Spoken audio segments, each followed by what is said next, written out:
Alright guys, so in this session we are going to cover this topic, the prelims preparation, the most important books that you need to read during the prelims preparation. See, whenever we discuss about civils preparation, we need to discuss in such a way that it should be prelims and mains together. Okay, so it's a prelims cum mains preparation. You will be starting with mains. Okay, all the syllabus in the mains that you need to see, paper 1, paper 2, paper 3, paper 4. Okay, and you will see the overlapping areas, and accordingly you will be covering the syllabus. For example, there are areas which are common like history, geography, polity, economy, right, science, governance, etc. are common. You can leave some of the topics for towards the end before the mains, like ethics. Okay, and then disaster management. One or two questions from disaster management can be asked in prelims also, but it will be covered in your current affairs. So it will be based on current affairs. Okay, so similarly internal security, that you can keep it towards the end. But whatever is overlapping, if you look at this is the main syllabus, prelims is this. Okay, so this is your main syllabus and this is your prelims. So first you will see what are the overlapping area. So this is the area that we will be focusing. Apart from this peripheral area like ethics will come, right, internal security will come, disaster management will come. So I'm not talking about this. I'm talking about the most essential books that you are going to focus for prelims now. Mains, prelims cum mains, I'll discuss in a separate video. So here we will be looking at the prelims area. Okay, the book list for your key areas. What are the history? Within that you have ancient, medieval, modern, art and architecture, and then geography, and you have polity, you have ecology, environment, you have economy, right, you have general science. So all those will be discussed in this.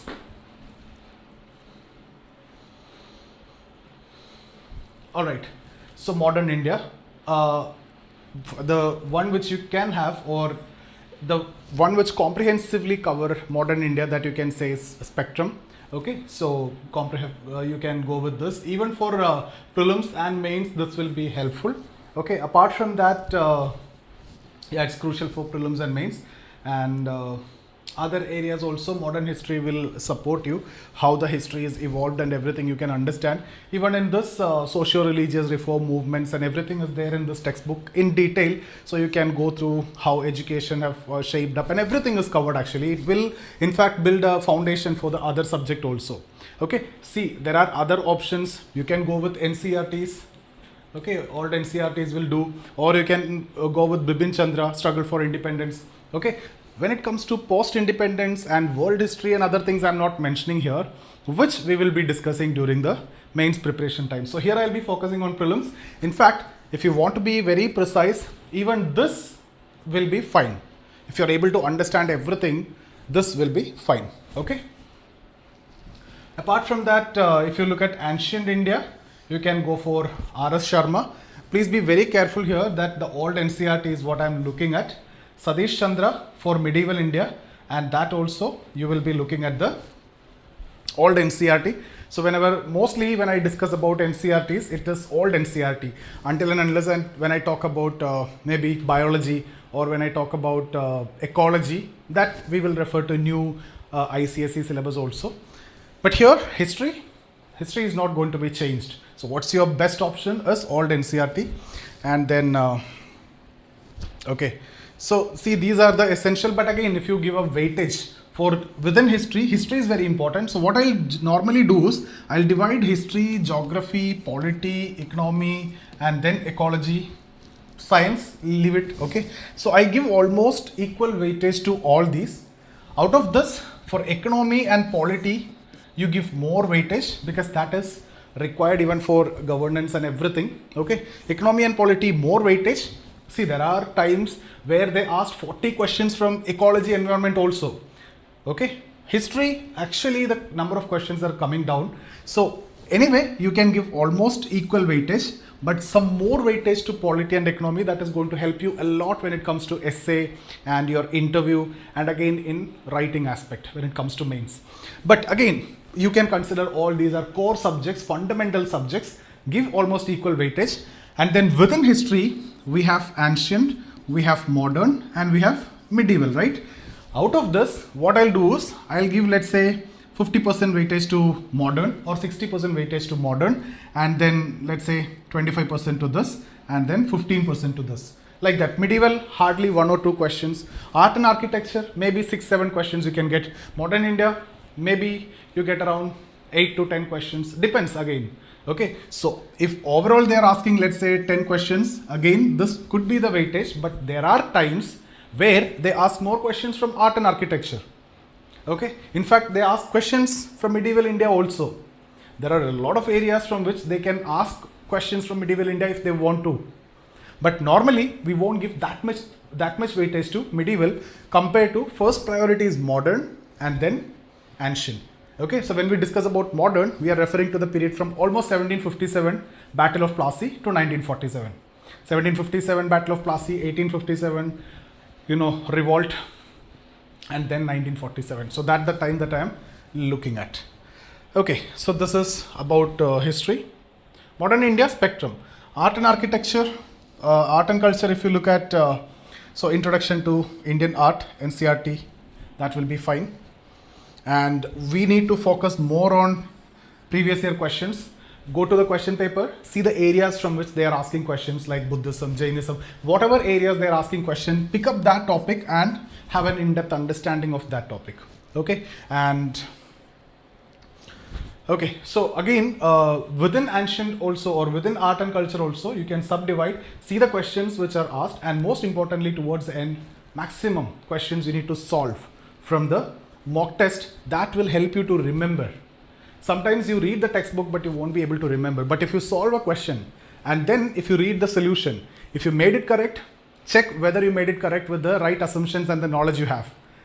Okay, if it is wrong, then understand what went wrong and learn that in that spot itself. You will never forget that. Once you made a mistake, then you won't make it again. You should not make it again. If you make it again, then no one can help you. Okay, that's the idea. Once you understood the topics, once you went through the topics, solve maximum questions. All right, so next is polity. See, there's a most important one that you can look at, Lakshmikant. Indian Constitution at work, NCERT book also, political theory, NCERT book on basic political concepts. You can read one Bear Act also. See, if you look at Lakshmikant, the thing is that it is like a, it is about opinion. It is about, for example, even if you talk about directive principles. So there are divisions, right? Socialist principles, like the Gandhian principles, like that. Division is there. But in the Bear Act, there is no such divisions. So one Bear Act also, it will be better to read to have an understanding about the constitution. But this itself will help you a lot. Perspective is there.